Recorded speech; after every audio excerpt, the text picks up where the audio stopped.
waxaad naga tagteen Puntland oo mid ah shacabkeedoo mid ah dastuurkeedoo mid ah waxaanad noo timaadeen maanta oo aan ku farxad gelinaynaa in Puntland sidii aad ugu dagaalamayseen ama shacabkeedu mid u ahay ay idin garab taagnaayeen ay maanta shacab ahaan iyo dal ahaan iyo dastuur ahaan u midaysan yihiin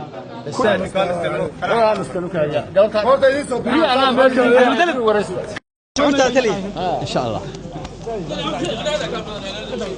معك كبر شعورت هذا عادي بنا فرح سنة هاي ودريمة ساعدوه وتعرف حبس كسب بحي ديان تدكسي ويمي وحد دريمة يا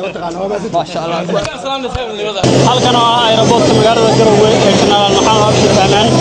waxa ka soo degaya maanta maxaabiis kala duwan oo ka imanaya Hargeysa kuwaas oo maxaabiistii lagu qabtay dagaalkii Laascaanood sanadkii 2023 maxaabiistan oo ay si toos ah uga wareegeen maamulka Somaliland iyo Puntland maxaabiistan ayaa sidoo kalena maxaabiis ayaa saaka ka goostay garoonkan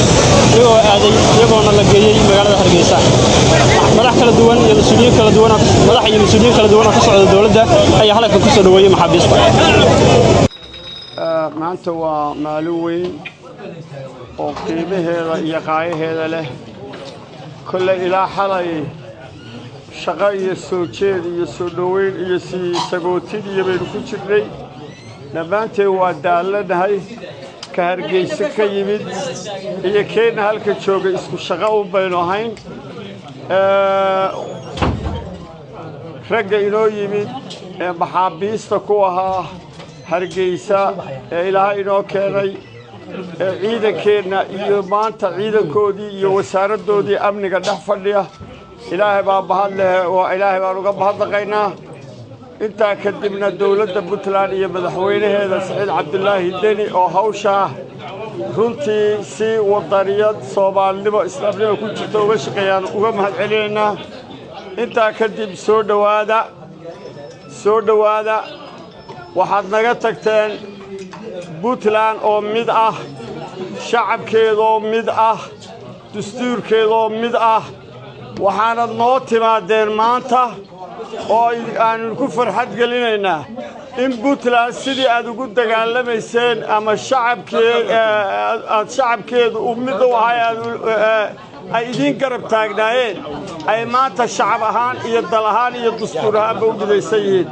ku soo dhawaada sidii aad nooga tagteen idinkoo noogu yimid intaa kadib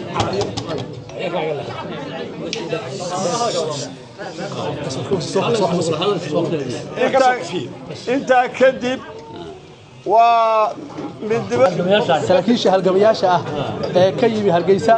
waxaan leenahay waxaad timaadeen dalkiinii waxaan leenahay soo dhawaada waxaan noo timaadeen idinkoo caafimaad qaba idinkoo nabadgelyo qaba waxaan leenahay dalkiinii waa idiin baahan shaqooyinkiinii waa idiin baahan soo dhawaada aad iyo aad baan ugu faraxsanahay runtii maanta farxadayda lama soo koobi karo waxaan u mahad celinayaa dhammaan shacabka reer Puntland sida qiimaha ay idiin soo dhaweeyeen waxaan u mahad celinaynaa madaxweynaha dawladda Puntland oo xil gaar ah iska saaray inaad dib ugu soo noqotaan dadkiinii iyo dadkiinii oo idiin hiloobay aad dib ugu soo noqotaan runtii waxa weeyaan waa la daalan yahay safar bay nimankan ahaayeen waxaan la rabaa inay nastaan marka dhammaantiin waxaan leenahay waa mahadsantihiin mar haddaynu soo dhaweynay soo dhaweyntii waxaynu ku egtahay intaasaynu ku egtahay waxaan rabnaa in la dejiyo ay nastaan waqti badan baynu qaadanaynaa marka waxaan leenahay dhammaantiin aad ba mahadsantihiin nabad Hargeysa waan ku soo dhaweynay garoonka Janaal Maxamed Abdi haddana ku joognaa wasaaradda amniga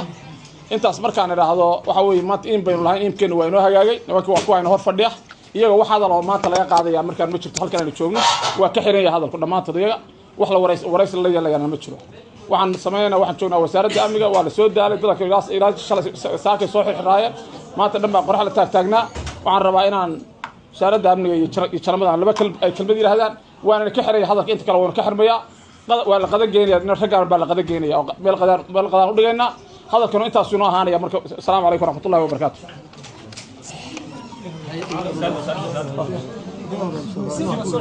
Yeah.